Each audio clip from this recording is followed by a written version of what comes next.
Business as Unusual is a thought-provoking podcast that explores the innovative strategies, disruptive ideas, and unconventional practices driving successful leaders and companies in the ever-evolving world of modern business.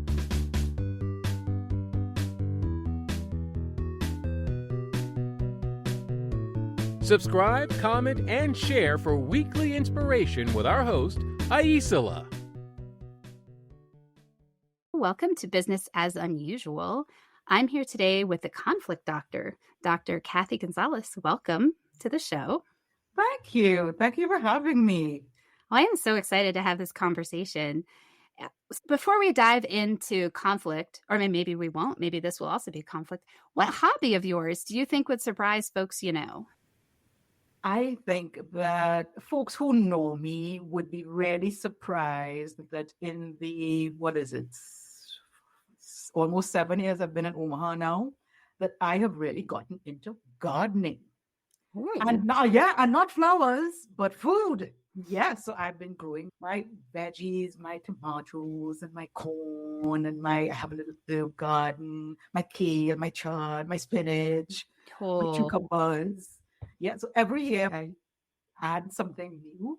So I tried carrots 2 years in a row, and they came out stunted. Mm-hmm. So this year, I'm not going to try carrots. I'm going to try sweet potatoes. I tried sweet potatoes once, and I think I got maybe 2 sweet potatoes. So this year I'm going to go hard on sweet potatoes. But yeah, I think people will be really surprised by that because I am not known for having a green thumb at all. In fact, I'm more probably known for being a plant killer. So what made you decide as a plant killer to garden? It was a project that I'm the member of a group called Internations. It's the Omaha chapter, because I'm in Omaha, Nebraska, for expats who are residing in Omaha. And I got the opportunity to get a plot from, at that time I was teaching at Creighton University, and I couldn't do the plot by myself. So I asked the group, hey, does anybody want to do this? This seems like a cool thing. And there were other people in the group who loved gardening. But since my name was on the plot, I had to go there and be with them. So I gradually got roped into doing more than just stand here with the hose, move over in that corner, make sure that you wet these plants. So that's how I got into this. That's fantastic. I grew up in suburbs. I didn't have a lot of experience with gardening. And I remember when I planted my first tomato plant, I was like 23 or 24. And there was something just felt so miraculous about it's a very simple, normal thing. Mm-hmm. But watching something go from a seed into the plant, and then I love tomatoes, and then eating it, I felt different as a human. I don't know, maybe that sounds ridiculous, but it was just such a powerfully impactful experience for me. Yeah, it does not sound ridiculous at all. Okay. It really is. It is amazing, and you feel so proud of yourself and so empowered. Look at me picking my tomato and slicing it over my salad. You just feel that it's awesome. Yeah, no, it's really, I'm in Colorado now, and you really have to have a lot of skill to grow things here. So I have not been very successful, but yeah, so it's still, I think it's such a and they've shown too that people's mental health and their immune systems are stronger when they garden, it turns out. Yeah. So there we go. There you go. Yep. Let's move into your business and talk about what you do and a little bit about how that exists. We'll go forward from there. Okay. So I style myself as an organizational conflict management consultant. So I offer my services exclusively to nonprofits and social enterprises. And I chose nonprofits and social enterprises when I had the opportunity to start consulting, this particular iteration of my consulting life, because when I came to Omaha, I had the opportunity to do a lot of work with nonprofits. And I really admired the grit that all nonprofits exhibit. Nonprofits, and I have this analogy on my website. I'm deep into the Marvel universe. So for me, nonprofits are superheroes. They really, literally are trying to save whatever corner of the world they have decided to shine a light on. And they do that with sometimes very little resources, whether it's of the financial type or the human type, under circumstances that would usually throw the best of us, and they keep going.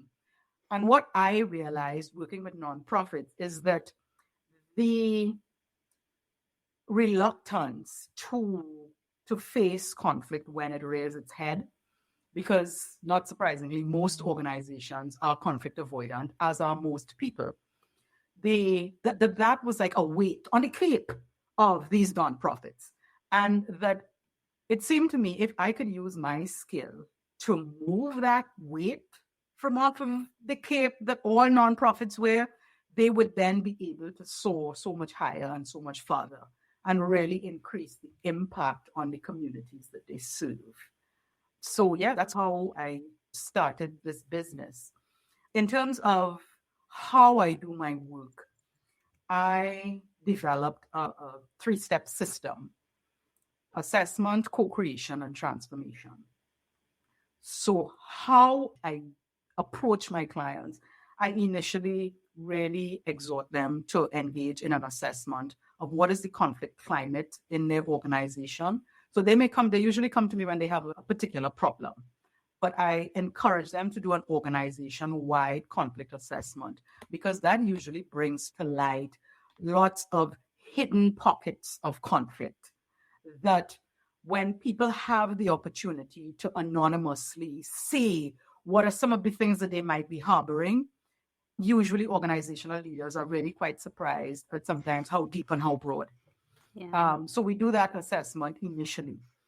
Then we move on to co-creation, where I work actively with the organization in partnership, because it's a partnership, in partnership, for us to develop processes and other methodologies to deal with what was unearthed in that assessment. So I know what I know. I have this expertise, but involving the persons who are going to be the participants in a training, the participants in a workshop, who are going to go through an online course, involving them in creating a course, whether their input goes into what examples I use or what case studies we might look at, having them see the particular wording that they used in the assessment to describe a conflict scenario, having that reflected in an introduction, having some of the issues that they identified come up as rationale or as learning objectives, is really impactful in terms of letting people be a part of their own journey, having them play a part in the design of how they're going to get themselves moving forward. That to me is critical. I have been a participant in very many trainings where somebody comes in as the expert, and they say a lot of things that are great, but then they say a lot of things and they spend a lot of time on things that I already know, or on things that have no place in my experience. Mm-hmm. So that I find it hard to connect with material. And that is something I did not want to replicate in my own process. Then the third aspect is transformation. So this is where we take whatever processes and methodologies we came up with. So if it's an online education course, for instance, so we go into Thinkific, and I've developed a course on challenging conversations. So we decide, yes, we're gonna allow participants to engage in that material. We're probably going to have 1 or 2 live workshops where I can do whatever we come up with. The transformation part of it is where I give the support. So I do conflict coaching on 2 levels in the transformation phase. I do conflict coaching for the teams, so I style it as office hours, where as persons experience the live workshop or as they go through an online training course and they have questions and they send me those questions, there is a forum where we can expand on their question in the presence of others, where they can ask other questions, because some people do well asking questions on the fly. Other learners do well where they can compose their thought into a well-formulated, maybe multi-part question, and they send it to me through like a discussion forum. So I am there to give them support as they test out the tools that we've learned together. Then I also do one-on-one conflict coaching for leaders in the nonprofit space, because I have found that That is really important. A lot of, maybe surprisingly, maybe unsurprisingly, a lot of what comes out in the assessment sometimes directly connects to leaders or leadership style. So that it's really important for leaders to receive that feedback in a way that isn't soul crushing, but also have the space, the private space, where confidentially we can deal with what might be their roadblocks and what might be their opportunities. In doing conflict coaching for leaders, we touch on all aspects of leadership. So we talk about communication, we talk about team building, we talk about change management, but all seen through a conflict lens, because each of these things has a conflict component. And people just, they don't see it that way until the conflict arises. So people sometimes shy away from the word conflict when I say there might be conflict in your organization. No, we don't have conflict in our organization. We have tough nut conflict. Or we have maybe just a couple issues with communication. It's because there's conflict. So people are loath to use that word, but it shows up in every single leadership space, every single leadership issue. So that by using a conflict lens, I dig deeper and I'm able to therefore go broader with executives about how they show up in their organizations. It helps them be able to take that leadership role in conflict as well. And it really does have an impact on the organization when team members recognize that their leaders, even though this is a hard thing, and it is so excruciating sometimes, it is a hard thing. I have seen organizations pushed right to the brink as a consequence of conflict and the impact that it has on their mission, on the team, on their communities. But seeing leaders be uncomfortable and wading through that discomfort to get to the other side is really inspiring for the team in terms of, wow, they are ready to get down here in the trenches with me and do this hard thing and not just pass it off. And it humanizes them in a real way. And it also connects them with the issues that are really impacting their teams.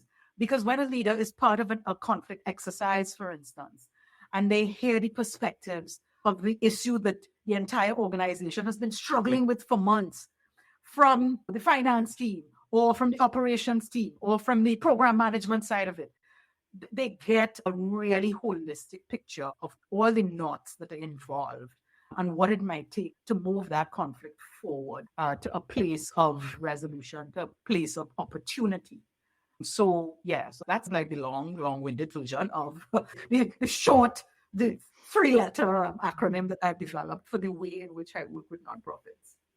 It sounds really important. I feel like that, I mean, everything that lives has conflict. And if we know how to engage effectively and respectfully with other folks, I feel like it makes an organization stronger, a relationship stronger, community stronger, when there is space for those things to be aired and engaged around, as opposed to, ignored, pushed away, hidden, because they still come up. It's not that it's not like what you were saying. It's always there. It's just that, is it being addressed, acknowledged, and dealt with, or is it coming out in sideways ways that are often really destructive? Correct. And that's what happens with any conflict that's ignored or that's avoided.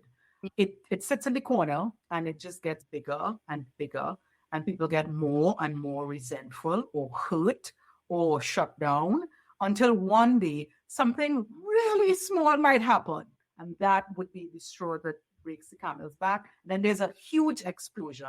There's mess everywhere, and sometimes it might be too far gone to have the kind of fix that might have been possible if the conflict had been unearthed and dealt with in all its hairy, and thorny, just awfulness earlier rather than later. Yeah. I used to tell people I was conflict avoidant because I like to address it early. And my friend corrected me. She said, no, you're crisis avoidant. Conflict avoidant is when you don't want to talk about it. And I was like, oh, that's an interesting distinction. I don't want the big conflict, so I want to deal with it now. So I'm Correct. avoiding that. She said, Yes. no, that's not it. Yes, exactly. You're crisis avoidant. I'm like, okay, that's fair.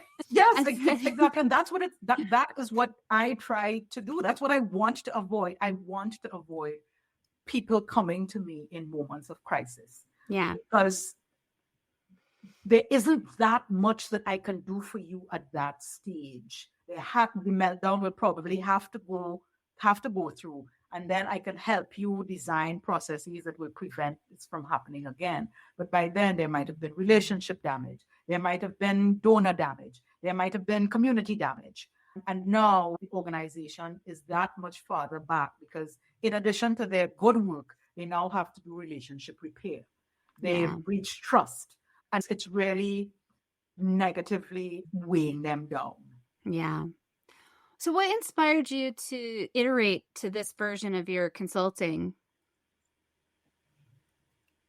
I think it was opportunity because, like, in my first consulting iteration, I did mediation and consulting for the courts. So I designed system for the courts because my first career, I was a family lawyer, and transferring out of the dynamics of family conflict. Because I was a lawyer, I ended up working with the court system in my home country of Trinidad and Tobago to help make the family court system a little bit more friendly to families in conflict. Because the adversarial system is very hard on families. It's hard on all people because it's designed that way. It is meant to do exactly what it does. But for a family situation where relationships are literally till death, it's not ideal. So I started working with the courts to design a mediation system that would help families as an alternative to litigation. And working with the judicial system, I began to see the issues that plagued families, also plagued organizations because they're relationships, right? And they're no different other than the romantic or that kind of intimate quality is absent, but it's relationship. And I think that really piqued my interest because in introducing that system that was to help families, I ended up having to train judges and magistrates and probation officers and all the persons that were peripheral in the court system to make that system work, because it couldn't be that you want to encourage the public to try mediation for what is their most intimate relationship. But then everybody else that they're seeing around them as they interact with other parts of the court system are being adversarial in how they speak with each other, in how they deal with members of the public. So it was, you know what, I need to train this entire organization to have everybody on the same page in terms of what the tools are, so that at any point litigant tries to access the system, they get the same message, so that they are then encouraged to, oh, if the court system itself is using this, then I could probably trust it to use this for my intimate relationship. And from working with the court, I started working with other organizations. And then when I came to Omaha, that's where my work with nonprofits really took off. And of course, the same issues that I saw in for-profits, I saw in nonprofits, because again, relationships. So that's what, in 2020, when I had the opportunity to start consulting again, I thought long and hard. I took 3 months to think about, who do you want to offer this service to? And I thought to myself that, yeah, it's going to be nonprofits. That makes sense. So you answered this, but if you don't have more to say, no worries. But who do you typically work with, or who thrives with your service in terms of, obviously, people who are not at a crisis point aren't necessarily going to thrive, although they could, right, from prevention. But if you could say, ideally, this is who I would be working with, or the space they would be in when they come to me, do you have a scope for that or a sense of it? This has not happened as yet. Usually people come to me when they are in crisis. But ideally, I like, through my writings, I like to encourage organizations, organizational leaders to come to me now when things might be good, because this gives the organization the opportunity to really have the time to learn. Yeah. And to prepare themselves for what might be coming. Yeah. As opposed to when they typically come to me, which is when there's a fire. It may not be a huge conflagration, but there's a fire. So that we have to spend time putting the fire out and then rebuilding relationships throughout the organization, because people are always watching to see how you deal with that particular fire. And then other little fires start popping up because they're like, oh, as a consequence of that, there's this. So we spend a lot of time in crisis mode, as you alluded to earlier, which is not ideal for learning because we don't have time. We don't have the time the time necessarily to practice these skills when things aren't heated. So ideally, coming to me now when, we have a couple issues, but there are no big raging fires that we need to put out, would be best.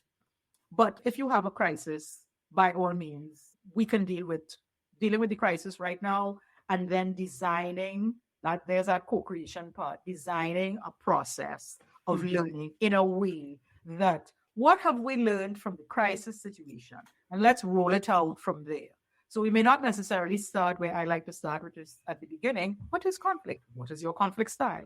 But we may start at the end. Okay, what did we see from there? What do we not want to do again or not want to happen, and then work it back?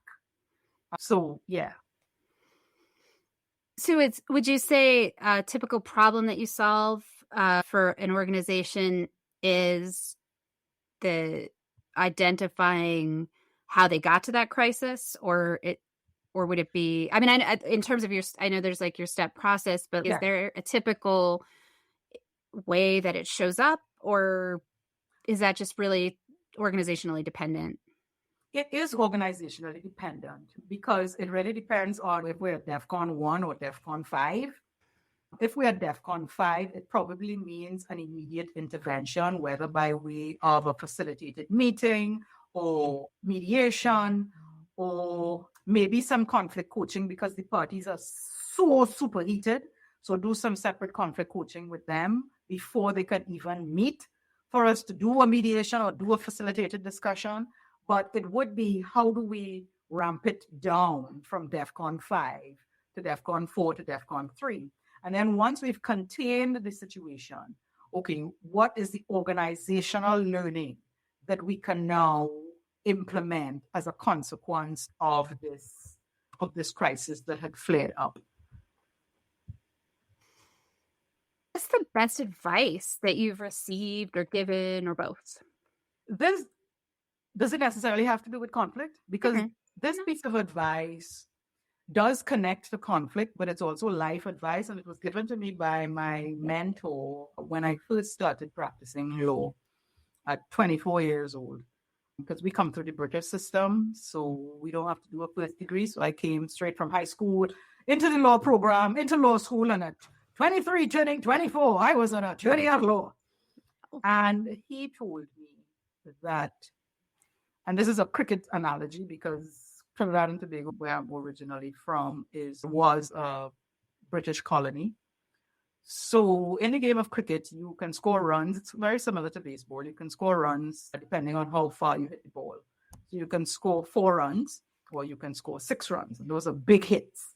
But you can also score singles. They take a lot longer, but you can win a game on singles. So it requires a lot of patience, a lot of plodding, but also good technique. And he told me that you do not always win the game by 6s and 4s, but sometimes by singles, in relation to how my career may unfold, in relation to how a particular court matter that I was dealing with might unfold. But it also applies to conflict and conflict resolution in organizations, and the attitude that leaders ideally would have toward conflict work. That we may have scored a big hit. I may do a module on facilitated meetings and people were like, oh my God, that was the absolute best thing that you could have told me right now, right here. And that's great. But sometimes it's the plotting. It's Mhm. the, hey, I'm having office hours next week. I'll be there on Tuesday and Thursday between 2 and 3 Mountain Time. If you want to join, if you have any questions about a challenging conversation that's coming up for you, or if there's any thorny issue that hasn't really reached the level that you want to maybe talk to the other person about it, but you want some advice in terms of what better communication you might employ in order to head it off in the path, meet me next week. It may be that, but eventually you will get to where you need to go. That sounds like great advice. Thank you for sharing. You're welcome. What do you do to keep yourself inspired when it gets hard to believe in your dream or you're dealing with something that feels particularly draining? How do you recharge? I step away because I'm an extroverted introvert. So when I'm on, but in order to recharge, I need to step away. So if I'm feeling less inspired or frustrated, I go for a long walk so I can think thoughts. I spend a lot of time thinking thoughts. And I read, lie on my couch and read. I cook. If it's summertime, I go out into my garden. I may just lie on my porch and think thoughts. But stepping away from it is helpful. And then focusing on what might be a small win also reminds me that all is not lost, because I can be very type A and very perfectionist in my approach to my work. And like, why is this not working? It's me. I need to try harder. I need to do more. And really get into my head sometimes. And focusing on a small win is really helpful for me, because it's okay, all is not lost. I had this, and what identifying, because I like to go into the why of things. So why did this work? Why was this a win? What caused this to be successful? Maybe I could just do that again and see if I get the same result. And that sends me off in a positive spin, because I'm very much a problem solver. Eldest child syndrome, that I have never met a problem that I do not want to solve. So once I've identified why it is I'm feeling demotivated, why it is I'm feeling frustrated, why it is I'm feeling less than inspired, it's really helpful to then refocus my energy in terms of, okay, so how can I get the spark back? What can I do? Shall I do this? What about this? Or maybe this. So that's like the cycle that I go through. That does sound helpful. I relate to that, to focusing on a small win and being a problem solver. I just like to figure things out. What is this? How does that fit together? It's like untangling a knot or something. It's a combination, like rational creative expression. Yeah. It always feels so good. It does, because it's just those layers. It's like, why do you feel this way? Because why do you feel that? Because this. What? And then you hit on it and you're like, aha, got it. Now I know which direction I need to run off in. So what does success look like to you? Like, how does this, I guess, what's different in the world, or what's the impact you seek to have? So success, let's see. So success at the executive level, when I do one-on-one coaching, success looks like the leader that I'm coaching achieving a professional goal that they might have had. So if I had a global manager become a global vice president, and he was able to make that jump because there was some communication style stuff that we needed to work on. And there was real improvement to the point where his company thought, okay, you're ready now. So there's that. There is people telling me how much better they are. When we do self-evaluations, when we do one-on-one evaluation, and I ask them the question, what value do you think I added? And them telling me how they have seen their own growth, both in their professional as well as in their personal relationships. Oh my gosh, that gives me such a thrill to know that these skills have carried over, and they haven't siloed it as just, I'm learning this because I am at work and I want to be successful at my job, but that they're able to take the skills and transfer them to other relationships. I love hearing that from my clients. Yeah, I can imagine that's very fulfilling to feel the impact of that. So much. I like as well hearing from members of the communities that the organization serves, what they have learned about dealing with conflict from looking at the persons in the organization. So if, for instance, I'm preparing an organization to do an intervention in a particular community. So we've done some facilitated meetings, we've done some facilitation training, we've done some conflict work in terms of how we're going to deal with conflict when it comes up with the community, if we get pushback and so on. And they go into the community, and then I come back and I do an evaluation of the organization after their intervention in the community, and I interview community members to get an external perspective. And the community members say, you know what really impressed me was how well they were able to communicate. And they did this, and I hear them recite the steps that I know I taught. I'm like, yes, oh my God, that feels amazing. Because not only does the organization see that the community learned from them, not necessarily what they went there to deliver, but something else, something extraneous, that they were able to model that without even knowing that the community members were looking on and absorbing that knowledge.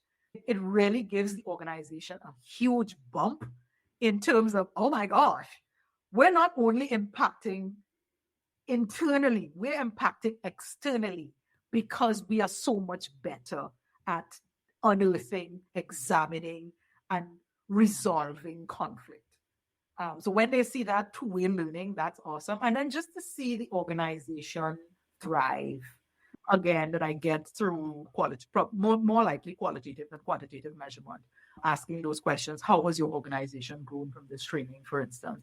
And they say, no, I've noticed we still make mistakes, but that's okay because now everybody's on the same page. We all have the same vocabulary. We all talk the same language. We can always refer back to your handouts or your exercises. That for me is success. When I realize that people are using the tools and they are seeing real change. Yeah, no, that is it's such a powerful place to be, to see that, to see something that you've created have that kind of impact. And yeah, that's fantastic. So for our listeners that are super psyched about this and they want to hire you or follow you or learn more about what you're up to or how to get connected, what's the best way for them to do that? I think the best way, most straightforward way, would be to send me an email at hello@drkathygonzales.com. So Dr. Kathy, Kathy, Gonzales, GONZALES.com. Just they don't necessarily need to go into the details in that email, but just letting me know maybe just their general area of interest. Usually people want to know more, so then we can set up an informational call where we can talk a little bit deeper about what's going on in their organization, and then we take it from there. Wonderful. Thank you so much for taking the time to chat with me today, and I look forward to hearing more about what you're up to. Oh, thank you. Thank you so much for having me.